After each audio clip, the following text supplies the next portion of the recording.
পাঠ করছি রবীন্দ্রনাথ ঠাকুরের লেখা গল্প শাস্তি। দুঃখীরাম রুই এবং ছিদাম রুই দুই ভাই সকালে যখন দাহাতে লইয়া জন খাটিতে বাহির হইল, তখন তাহাদের দুই স্ত্রীর মধ্যে বকাবকি চেঁচামেচি চলিতেছে। কিন্তু প্রকৃতির অন্যান্য নানাবিধ নিত্য কলরবের ন্যায় এই কলহ কোলাহল পাড়াশুদ্ধ লোকের অভ্যাস হইয়া গেছে। দুই জায়ের মধ্যে যখন একটা হৈ হৈ পড়িয়া যায়, তখন তাহার কারণ নির্ণয়ের জন্য কাহারও কোনরূপ কৌতূহলের উদ্রেক হয় না। অবশ্য এই কোন্দল আন্দোলন প্রতিবেশীদের অপেক্ষা দুই স্বামীকে বেশি স্পর্শ করিত সন্দেহ নাই, কিন্তু সেটা তাহারা কোনরূপ অসুবিধার মধ্যে গণ্য করিত না। বরঞ্চ ঘরে যেদিন কোনো শব্দমাত্র নাই, সমস্ত থমথম ছমছম করিতেছে, সেদিন একটা আসন্ন অনৈসর্গিক উপদ্রবের আশঙ্কা জন্মিত। সেদিন যে কখন কি হইবে তাহা কেহ হিসাব করিয়া বলিতে পারিত না। আমাদের গল্পের ঘটনা যেদিন আরম্ভ হইল, সেদিন সন্ধ্যার প্রাককালে দুই ভাই যখন জন খাটিয়া শ্রান্ত দেহে ঘরে ফিরিয়া আসিল, তখন দেখিল স্তব্ধ গৃহ গম গম করিতেছে। বাহিরে অত্যন্ত গুমট। দুই প্রহরের সময় খুব এক পশলা বৃষ্টি হইয়া গিয়াছে। এখনো চারিদিকে মেঘ জমিয়া আছে। দুঃখীরাম এবং ছিদাম সেদিন জমিদারের কাছারি ঘরে কাজ করিতে গিয়াছিল। ওপারের চরে জলি ধান পাকিয়াছে। বর্ষায় চর ভাসিয়া যাইবার পূর্বেই ধান কাটিয়া লইবার জন্য দেশের দরিদ্র লোকমাত্রই কেহ বা নিজের ক্ষেতে, কেহ বা পাট কাটিতে নিযুক্ত হইয়াছে। কেবল কাছারি হইতে পেয়াদা আসিয়া এই দুই ভাইকে জবরদস্তি করিয়া ধরিয়া লইয়া গেল। কাছারি ঘরে চাল ভেদ করিয়া স্থানে স্থানে জল পড়িতেছিল, তাহাই সারিয়া দিতে এবং গোটা কতক ঝাঁপ নির্মাণ করিতে তাহারা সমস্ত দিন খাটিয়াছে। বাড়ি আসিতে পায় নাই। কাছারি হইতে কিঞ্চিত জলপান করিয়াছে। মধ্যে মধ্যে বৃষ্টিতেও ভিজিতে হইয়াছে। উচিত মতো পাওনা মজুরি পায় নাই, এবং তাহার পরিবর্তে যে সকল অন্যায় কটু কথা শুনিয়া আসিয়াছে, সে তাহাদের পাওনার অনেক অতিরিক্ত। পথের কাদা এবং জল ভাঙিয়া সন্ধ্যাবেলায় বাড়ি ফিরিয়া আসিয়া দুই ভাই দেখিল ছোট যা চন্দ্রা ভূমিতে অঞ্চল পাতিয়া চুপ করিয়া পড়িয়া আছে। আজিকার এই মেঘলা দিনের মতো সেও মধ্যাহ্নে প্রচুর অশ্রুবর্ষণপূর্বক সায়াহ্নের কাছাকাছি ক্ষান্ত দিয়া অত্যন্ত গুমট করিয়া আছে, আর বড় যা রাধা মুখটা মস্ত করিয়া দাওয়ায় বসিয়াছিল। তাহার 1.5 বছরের ছোট ছেলেটি কাঁদিতেছিল। দুই ভাই যখন প্রবেশ করিল, দেখিল উলঙ্গ শিশু প্রাঙ্গণের এক পাশে চিত হইয়া পড়িয়া ঘুমাইয়া আছে। ক্ষুধিত দুঃখীরাম আর কালো বিলম্ব না করিয়া বলিল, ভাত দে। বড় বউ বারুদের বস্তায় স্ফুলিঙ্গপাতের মতো এক মুহূর্তেই তীব্র কণ্ঠস্বর আকাশ পরিমাণ করিয়া উঠিল, ভাত কোথায় যে দিব? তুই কি চাল দিয়া গিয়েছিলি? আমি কি নিজে রোজগার করিয়া আনিব? সারাদিনে শ্রান্তি ও লাঞ্ছনার পর অন্নহীন নিরানন্দ অন্ধকার ঘরে প্রজ্বলিত ক্ষুধানলে গৃহিণী রুক্ষ বচন, বিশেষত শেষ কথাটার গোপন কুৎসিত শ্লেষ দুঃখীরামের হঠাৎ কেমন একেবারে অসহ্য হইয়া উঠিল। ক্রুদ্ধ ব্যাঘ্রের ন্যায় গম্ভীর গর্জনে বলিয়া উঠিল, কি বললি? বলিয়া মুহূর্তের মধ্যে দা লইয়া কিছু না ভাবিয়া একেবারে স্ত্রীর মাথায় বসিয়া দিল। রাধা তাহার ছোট জায়ের কোলের কাছে পড়িয়া গেল, এবং মৃত্যু হইতে মুহূর্ত বিলম্ব হইল না। চন্দ্রা রক্তসিক্ত বস্ত্রে, কি হলো গো বলিয়া চিৎকার করিয়া উঠিল। ছিদাম তার মুখ চাপিয়া ধরিল। দুঃখীরাম দা ফেলিয়া মুখে হাত দিয়া হতবুদ্ধির মতো ভূমিতে বসিয়া পড়িল। ছেলেটা জাগিয়া উঠিয়া ভয়ে চিৎকার করিয়া কাঁদিতে লাগিল। বাহিরে তখন পরিপূর্ণ শান্ত। রাখাল বালক গরু লইয়া গ্রামে ফিরিয়া আসিতেছে। পরপারের চরে যাহারা নতুন পঞ্চধান কাটিতে গিয়াছিল, তাহার 5-7 জনে এক একটি ছোট নৌকায় এপারে ফিরিয়া পরিশ্রমের পুরস্কার 2-4 আঁটি ধান মাথায় লইয়া প্রায় সকলেই নিজ নিজ ঘরে আসিয়া পৌঁছিয়াছে। চক্রবর্তীদের বাড়ি রামলোচন খুড়ো গ্রামের ডাকঘরে চিঠি দিয়া ঘরে ফিরিয়া নিশ্চিন্ত মনে চুপচাপ তামাক খাইতেছিলেন। হঠাৎ মনে পড়িল, তাহার কোরফা প্রজার দুঃখীর অনেক টাকা খাজনা বাকি, আজ কিয়দংশ শোধ করিবে প্রতিশ্রুতি দিয়াছিল। এতক্ষণে তাহারা বাড়ি ফিরিয়াছে স্থির করিয়া চাদর কাঁধে ফেলিয়া ছাতা লইয়া বাহির হইলেন। কুড়িদের বাড়িতে ঢুকিয়া তাহার গা ছমছম করিয়া উঠিল। দেখিলেন ঘরে প্রদীপ জ্বালা হয় নাই। অন্ধকার দাওয়ায় 2-4টা অন্ধকার মূর্তি অস্পষ্ট দেখা যাইতেছে। রহিয়া রহিয়া দাওয়ার এক কোণ হইতে একটা অস্পষ্ট রোদন উচ্ছ্বসিত হইয়া উঠিতেছে, এবং ছেলেটা যত মামা বলিয়া কাঁদিয়া উঠিতে চেষ্টা করিতেছে, ছিদাম তার মুখ চাপিয়া ধরিতেছে। রামলোচন কিছু ভীত হইয়া জিজ্ঞাসা করিলেন, দুঃখী আছিস নাকি? দুঃখী এতক্ষণ প্রস্তর মূর্তির মতো নিশ্চল হইয়া বসিয়াছিল। তাহার নাম ধরিয়া ডাকিবা মাত্র একেবারে অবধ বালকের মতো উচ্ছ্বসিয়া হইয়া কাঁদিয়া উঠিল। ছিদাম তাড়াতাড়ি দাওয়া হইতে অঙ্গনে নামিয়া চক্রবর্তীর নিকটে আসিল। চক্রবর্তী জিজ্ঞাসা করিলেন, মাগিরা বুঝি ঝগড়া করিয়া বসিয়া আছে? আজ তো সমস্ত দিনই চিৎকার শুনিয়াছি। এতক্ষণ ছিদাম কিংকর্তব্য বিমূঢ় কিছুই ভাবিয়া উঠিতে পারে নাই। নানা অসম্ভব গল্প তাহার মাথায় উঠিতেছিল। আপাতত স্থির করিয়াছিল রাত্রি কিঞ্চিত অধিক হইলে মৃতদেহ কোথায় সরিয়া ফেলিবে। ইতিমধ্যে যে চক্রবর্তী আসিয়া উপস্থিত হইবে এসে মনেও করে নাই। ফস করিয়া কোনো উত্তর যোগাইল না।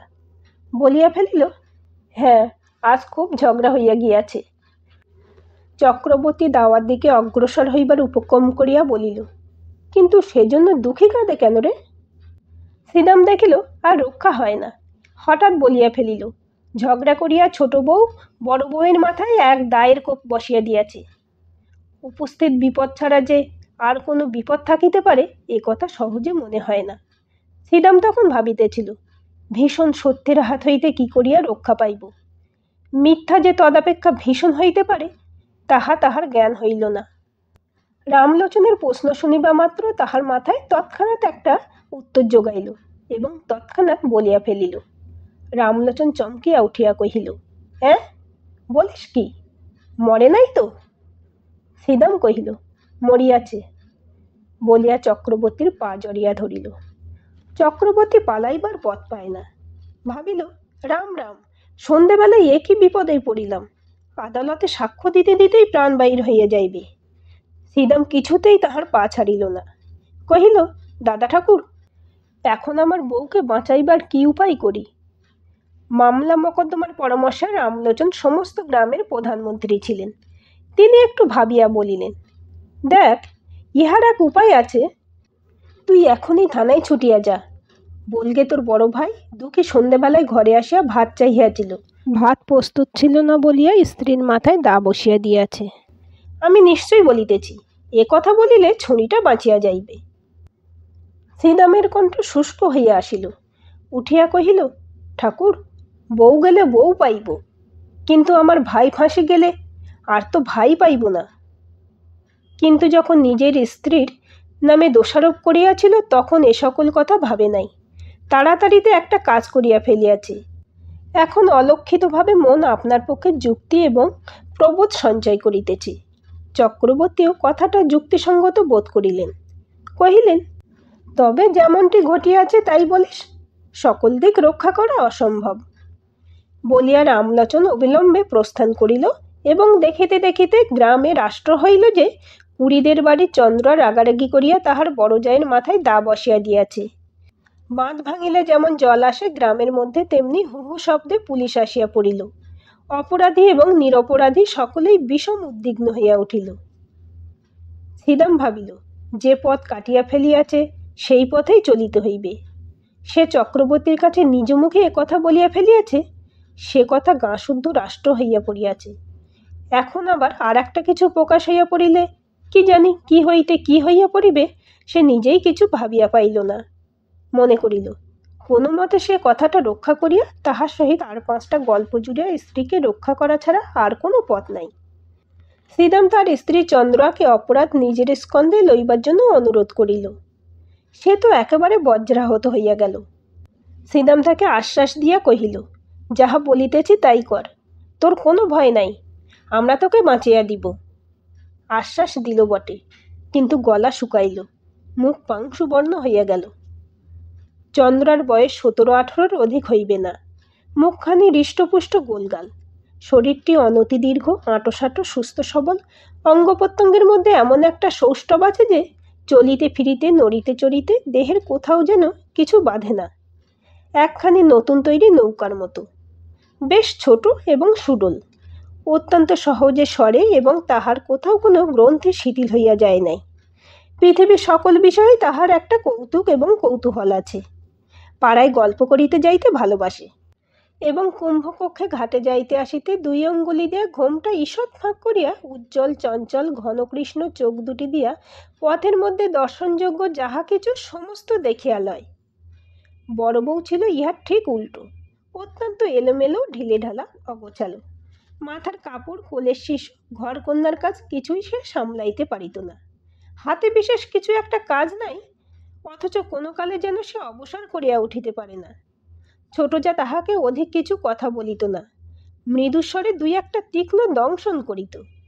আর সে হাউ হাউ দাউ দাউ করিয়া রাগিয়া মাগিয়া বকিয়া ঝকিয়া সারা হইত এবং পাড়াশুদ্ধ অস্থির করিয়া তুলিত।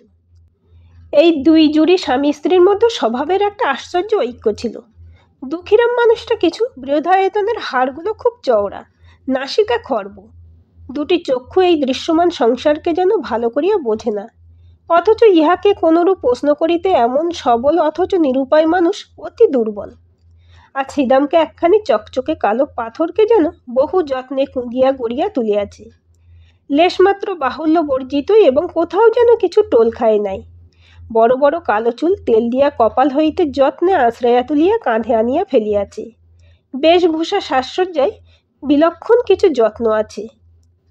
অপরাপর গ্রাম্য বধূদিগের সৌন্দর্যের প্রতি যদিও তাহার উদাসীন দৃষ্টি ছিল না, এবং তাহাদের চক্ষে আপনাকে মনোরম করিয়া তুলিবার ইচ্ছাও তাহার যথেষ্ট ছিল, তবু ছিদাম তাহার যুবতী স্ত্রীকে একটু বিশেষ ভালোবাসিত।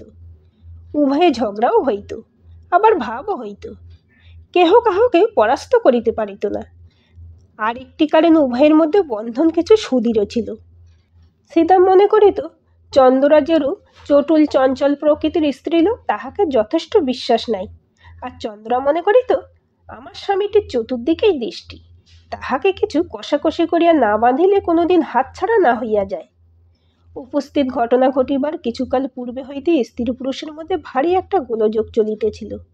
চন্দ্রা দেখিয়াছিল তাহার স্বামী কাজের ওজুদ করিয়া মাঝে মাঝে দূরে চলিয়া যায়, এমনকি দুই একদিন অতীত করিয়া আসে, অথচ কিছু উপার্জন করিয়া আনে না। লক্ষণ মন্দ দেখিয়া সেও কিছু বাড়াবাড়ি দেখাইতে লাগিল।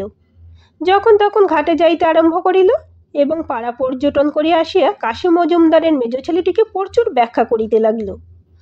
শ্রীরামের দিন এবং রাত্রিগুলির মধ্যে কে যেন বিষ মিশাইয়া দিল। কাজে কর্মে কোথাও একদণ্ড গিয়া সুস্থির হইতে পারে না। একদিন আসিয়া ভাসকে ভারী ভৎসনা করিল। সে হাত নাড়িয়া ঝঙ্কার দিয়া অনুপস্থিত মৃত পিতাকে সম্বোধন করিয়া বলিল, ও মেয়ে ঝড়ের আগে ছোটে, উহাকে আমি সামলাইব? আমি জানি ও কোনোদিন কি সর্বনাশ করিয়া বসিবে। চন্দ্রা পাশের ঘর হইতে আসিয়া আস্তে আস্তে কহিল, কেন দিদি, তোমার এত ভয় কিসের? এই দুই জায়ের বিষম দ্বন্দ্ব বাঁধিয়া গেল। শ্রীদাম চোখ পাকিয়া বলিল, এবার যদি কখনো শুনি তুই একলা ঘাটে গিয়েছিস, তোর হাড় গুঁড়াইয়া দিব। চন্দ্রা বলিল, তাহা হইলে তো হাড় জুড়ায়, বলিয়া তৎক্ষণাৎ বাইরে যাইবার উপক্রম করিল। শ্রীদাম এক লম্ফে তাহার চুল ধরিয়া টানিয়া ঘরে পুরিয়া বাহির হইতে দ্বার রুদ্ধ করিয়া দিল। কর্মস্থান হইতে সন্ধ্যাবেলায় ফিরে আসিয়া দেখে ঘর খোলা, ঘরে কেহ নাই। চন্দ্রা 3টি গ্রাম ছাড়িয়া একেবারে তাহার মামার বাড়ি গিয়া উপস্থিত হইয়াছে। শ্রীদাম সেখান হইতে বহু কষ্টে অনেক সাধ্য সাধনায় তাহাকে ঘরে ফিরিয়া আনিল। আর কোনো জবরদস্তি করিল না, কিন্তু বড় অশান্তিতে বাস করিতে লাগিল। তাহার এই চঞ্চলা যুবতী স্ত্রীর প্রতি সদাশঙ্কিত ভালোবাসা উগ্র একটা বেদনার মতো বিষম টনটনে হইয়া উঠিল। এমনকি একবার মনে হইত, এ যদি মরিয়া যায় তবে আমি নিশ্চিন্ত হয়ে একটুখানি শান্তি লাভ করিতে পারি। মানুষের উপর মানুষের যতটা ঈর্ষা হয়, জমির উপর এতটা নহে। এমন সময় ঘরে সেই বিপদ ঘটিল। চন্দ্রাকে যখন তার স্বামী খুন স্বীকার করিয়া লইতে কহিল, সে স্তম্ভিত হইয়া চাহিয়া রইল।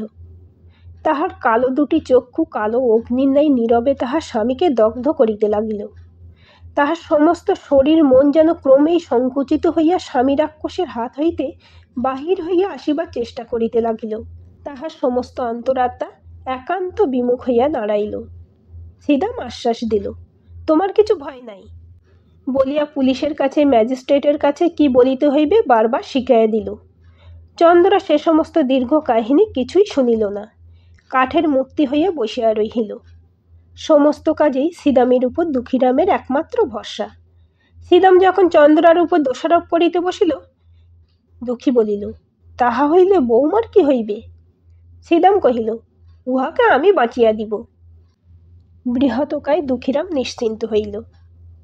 শ্রীদাম তাহার স্ত্রীকে শিখাইয়া দিয়েছিল যে, তুই বলিস বড় যা আমাকে বটি লইয়া মারিতে আসিয়াছিল, আমি তাহাকে দা লইয়া ঠেকাইতে গিয়া হঠাৎ কেমন করিয়া লাগিয়া গিয়াছে।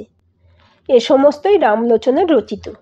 ইহার অনুকূলে যে যে অলঙ্কার এবং প্রমাণ প্রয়োগের আবশ্যক তাহাও বিস্তারিতভাবে শ্রীদামকে শিখাইয়াছিল। পুলিশ আসিয়া তদন্ত করিতে লাগিল।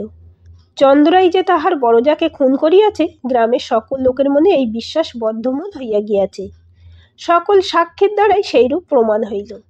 পুলিশ যখন চন্দ্রাকে প্রশ্ন করিল, চন্দ্রা কহিল, হ্যাঁ, আমি খুন করিয়াছি। কেন খুন করিয়াছ?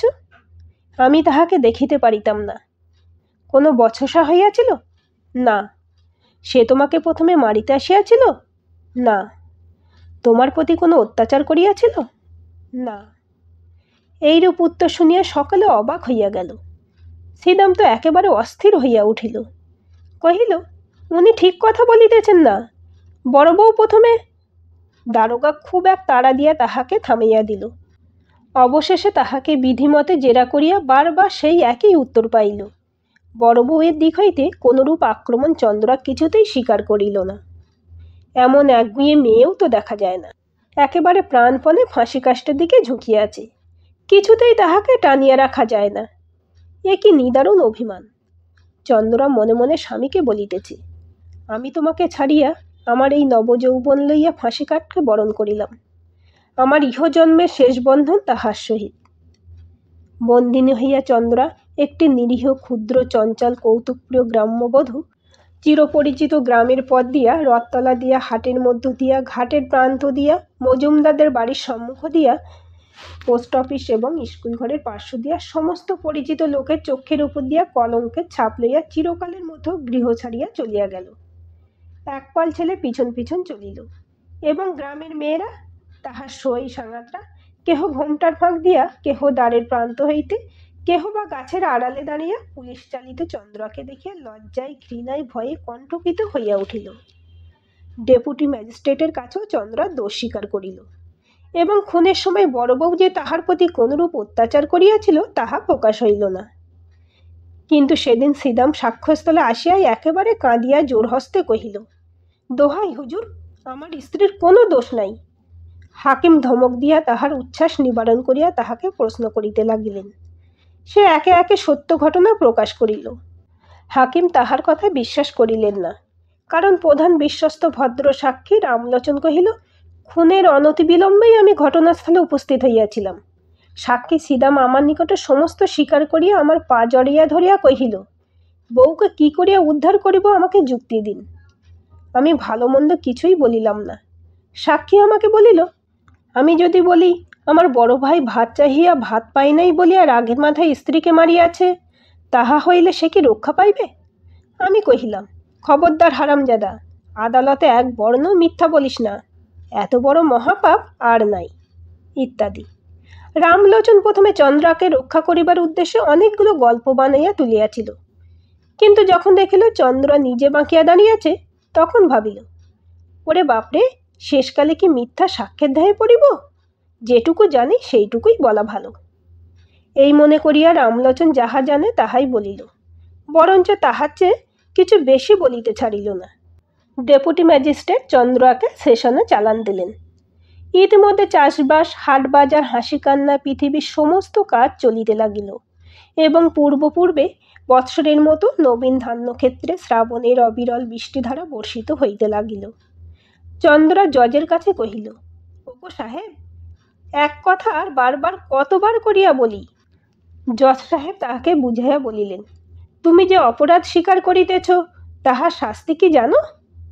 চন্দ্রা কহিল, না। জজ সাহেব কহিলেন, তাহার শাস্তি ফাঁসি। চন্দ্রা কহিল, ওগো, তোমার পায়ে পড়ি, তাই দাও না সাহেব, তোমাদের যাহা খুশি করো, আমার তো আর সহ্য হয় না। যখন শ্রীদামকে আদালতে উপস্থিত করিল, চন্দ্রা মুখ ফিরাইল। জজ কহিলেন, সাক্ষীর দিকে চাহিয়া বলো, এ তোমার কে হয়? চন্দ্রা দুই হাতে মুখ ঢাকিয়া কহিল, ও আমার স্বামী হয়। প্রশ্ন হইল, ও তোমাকে ভালোবাসে না? উত্তর, ওহ, ভারী ভালোবাসে। তুমি উহাকে ভালোবাসো না? খুব ভালোবাসি। শ্রীদামকে যখন প্রশ্ন হইল, শ্রীদাম কহিল, আমি খুন করিয়াছি। কেন? ভাত চাহিয়াছিলাম, বড় বউ ভাত দেয় নাই। দুঃখীরাম সাক্ষ্য দিতে আসিয়া মূর্ছিত হইয়া পড়িল। মূর্ছা ভঙ্গের পর উত্তর কহিল, সাহেব, খুন আমি করিয়াছি। কেন? ভাত চাহিয়াছিলাম, ভাত দেয় নাই। বিস্তর জেরা করিয়া এবং অন্যান্য সাক্ষ্য শুনিয়া জজ সাহেব স্পষ্ট বুঝিতে পারিলেন, ঘরের স্ত্রীলোককে ফাঁসির অপমান হইতে বাঁচাইবার জন্য ইহারা দুই ভাই অপরাধ স্বীকার করিতেছে। কিন্তু চন্দ্রা পুলিশ হইতে সেশন আদালত পর্যন্ত বারবার এক কথা বলিয়া আসিয়াছে। তাহার কথা তিলমাত্র নড়চড় হয় নাই। দুইজন উকিল স্বেচ্ছা প্রবৃত্ত হইয়া তাহাকে প্রাণদণ্ড হইতে রক্ষা করিবার জন্য বিস্তর চেষ্টা করিয়াছে, কিন্তু অবশেষে তাহার নিকট পরাস্ত মানিয়াছে। যেদিন একরত্তি বয়সে একটি কালো কালো ছোটোখাটো মেয়ে তাহার গোল গোল মুখটি লইয়া খেলার পুতুল ফেলিয়া বাপের বাড়ি হইতে শ্বশুর ঘরে আসিল, সেদিন রাত্রের শুভলগ্নের সময় আজিকার দিনের কথা কে কল্পনা করিতে পারিত? তাহার বাপ মরিবার সময় এই বলিয়া নিশ্চিন্ত হইয়াছিল যে, যাহা হোক, আমার মেয়েটির একটি সদ্গতি করিয়া গেলাম। জেলখানায় ফাঁসির পূর্বে দয়ালু সিভিল সার্জন চন্দ্রাকে জিজ্ঞাসা করিল, কাহাকে দেখিতে ইচ্ছা করে? চন্দ্রা কহিল, একবার আমার মাকে দেখিতে চাই। ডাক্তার কহিল, তোমার স্বামী তোমাকে দেখিতে চায়, তাহাকে কি ডাকিয়া আনিব? চন্দ্রা কহিল, মরণ।